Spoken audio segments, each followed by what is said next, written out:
honest to be here today, God. We just ask to have mine bring forth the message that he's prepared today, and may it be applied to our everyday lives, Lord.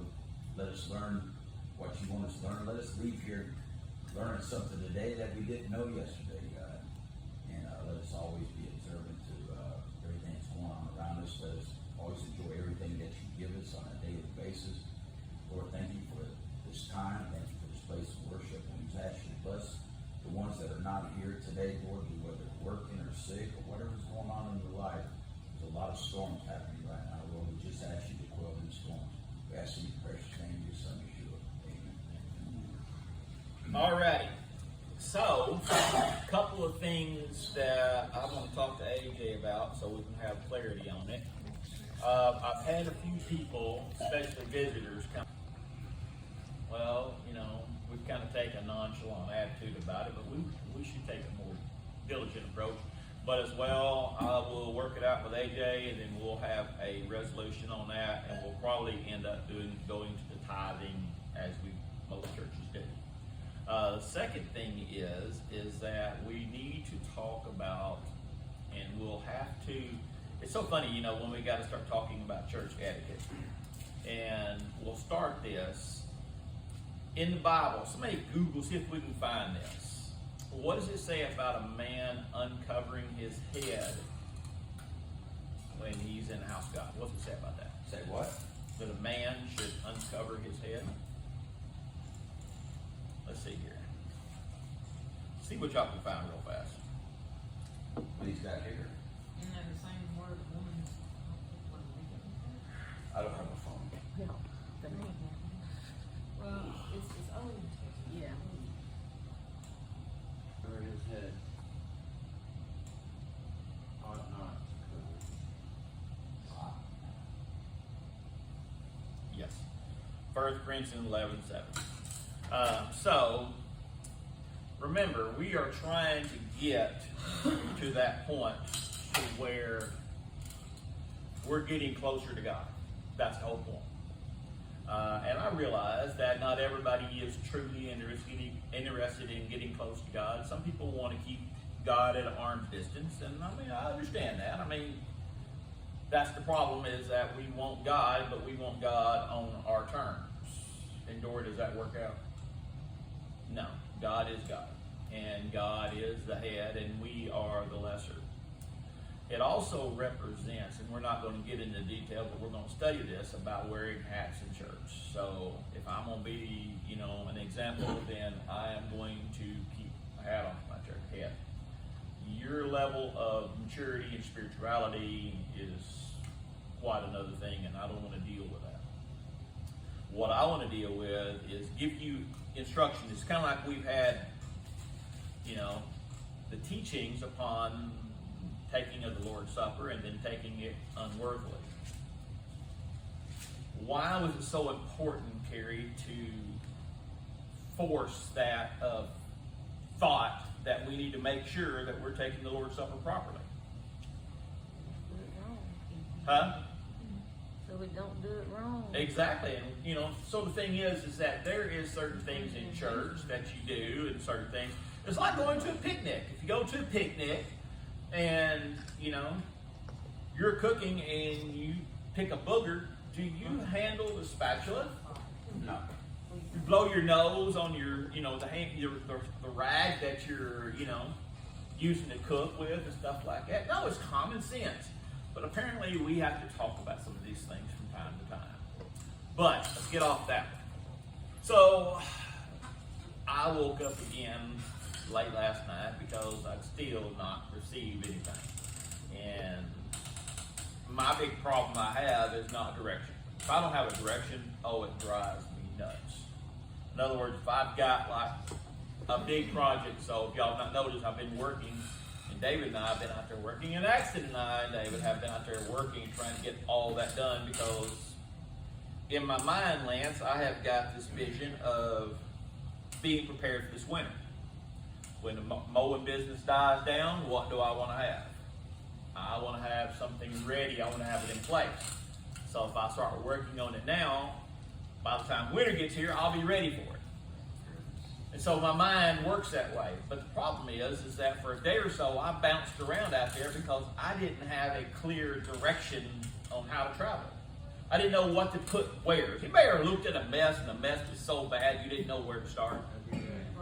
So what do? Shut the door and walk out. Well, that's for now. Start That's- at one corner, You start somewhere. start at one little piece, and just take each little piece. Yeah. Instead of looking at the big picture being all messed up, you just look at a little picture and bring it forward. Right. And so that's kind of we look at our spiritual life. You know, why is our life in honestly such disarray? Has anybody ever gone through stuff that you had laying around and you find something and you realize, I forgot about that, or, you know, why did we leave this laying here for so long, or, you know, well, I remember getting that, I always want to use that. Has anybody ever done that? Yep. Why is it that we didn't take care of that? What is it, in my own little opinion, and what I see about my world is that we were so busy. It has been said that a man is too busy, or a person is too busy working to make any money. You know, if you're going to make money, you're not going to make money. You're going to have a steady income, hopefully, if you go to work somewhere. But if you're going to make money, Lance, what do you have to be? You have to be away, don't you? And that's where the problem is that how hard is it to get away when you're so tied up with work?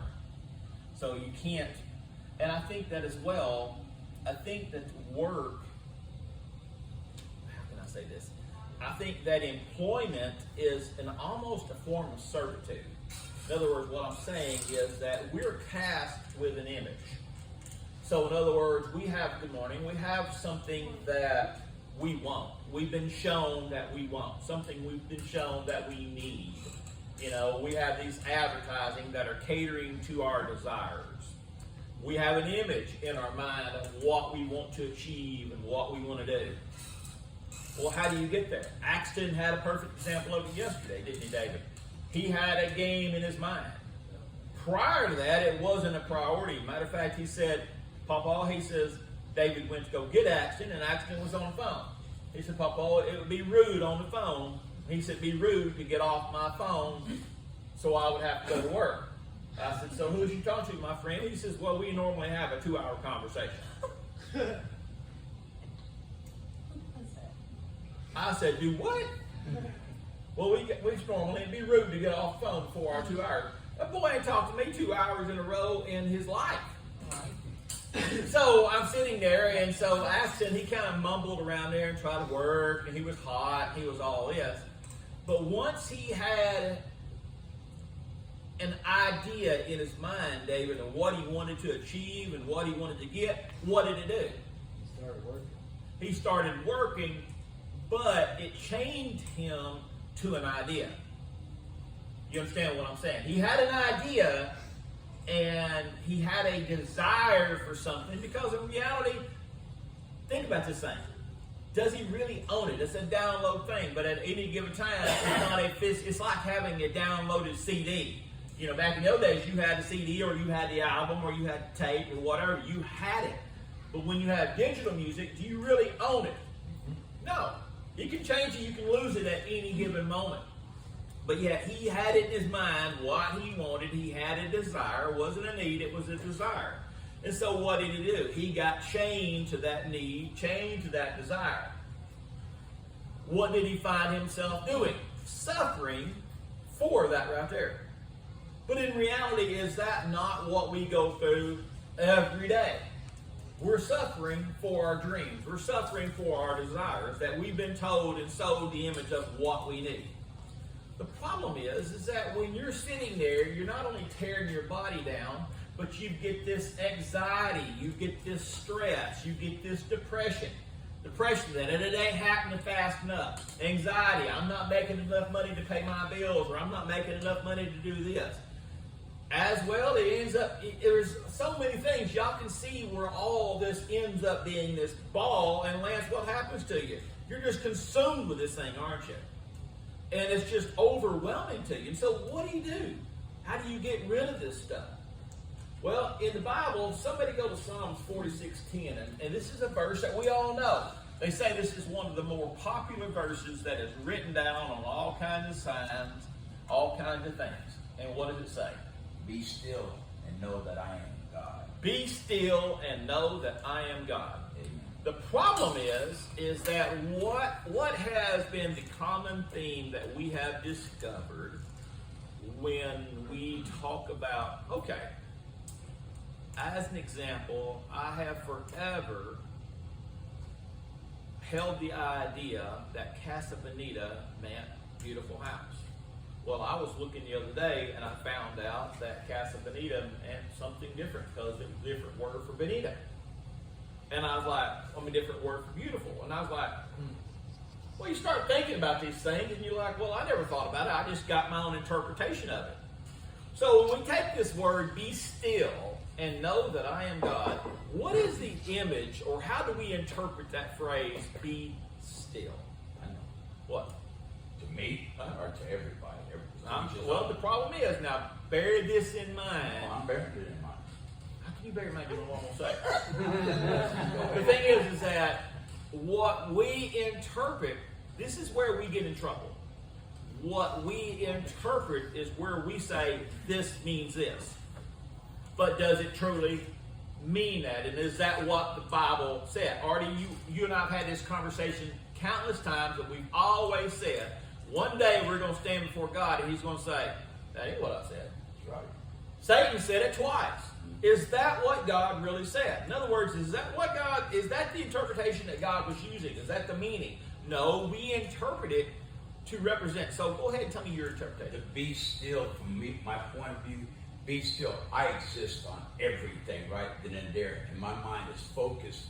Something's coming through that God's either trying to talk to your spirit. You stop and give it all. Don't care what's going on around you right then and there. I don't give a rat's, but don't do it. Be still, listen to him, because he's got something. It's a teaching lesson, and it can go from there, because everything else is started again. But he's want to say to me, you want to see, can you put that phone down? Can you give me your undivided attention? I don't want to hit you, but be still and listen. I am your God.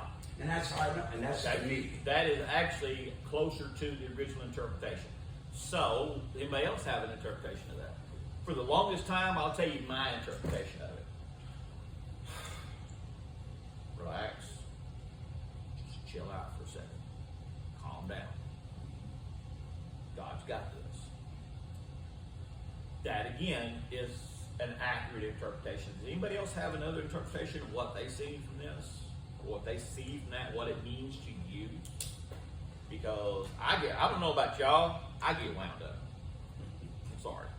I know y'all probably don't. I know y'all, and I can even tell by how Artie describes things. He is so calm and collected when he don't even get excited.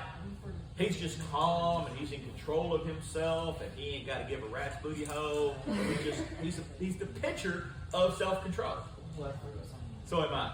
So, that being said, when we look at the word be still, the word still, because this is what happened to me this morning. I'm sitting there, and again, if you've ever preached, you've ever taught, you understand the anxiety of the lesson. The problem is that I'm not afforded that, and I think one of the reasons why I'm not afforded that is because I don't spend the time honestly necessary that I should be doing this. I tend to, as an example in my life, because I'm a creature of habit. Amber and I have looked at our life, and we kind of diagnosed, because Saturdays have always been, traditionally since we started the house, is because I look at my boat. I'm like, Lance, why do I not use my boat? Why do I not go fishing?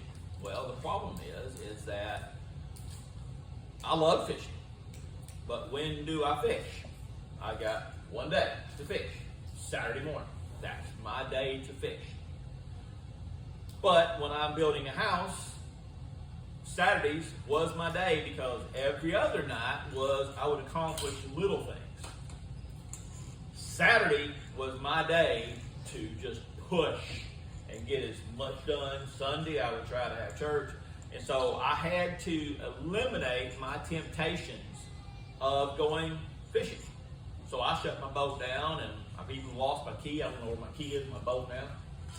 And so the thing is that I had to eliminate my distractions because, you know, I wasn't getting it done. Has anybody ever had to shut out distractions because you had to get this thing done?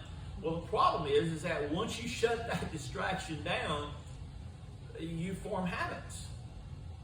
And the thing is that when you form this habit, it's just like I've told Axton one time. I said, I would love to see the image or the Axton to where he wasn't spending so much time on video games.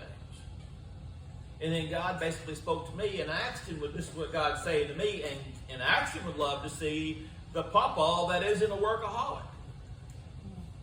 But that doesn't exist. I'm a workaholic. And it reflects in when I don't get my work done, or I have a feeling that I'm not getting my work done, because instantly I feel like I'm not accomplishing what I need to accomplish. And so it is attacking my mind. The thing is that I'm trying to learn to be less of a workaholic. And as I told Axton, he has to learn to spend less time on the phone or tablet or whatever. But this is learning processes. And so here it is this morning. I'm sitting there and I'm like, okay, God, I'm waiting. Give me an idea. Give me a thought. Give me something to think about. And honestly, I don't like being that kind of, I don't like being a preacher. I don't like being a preacher.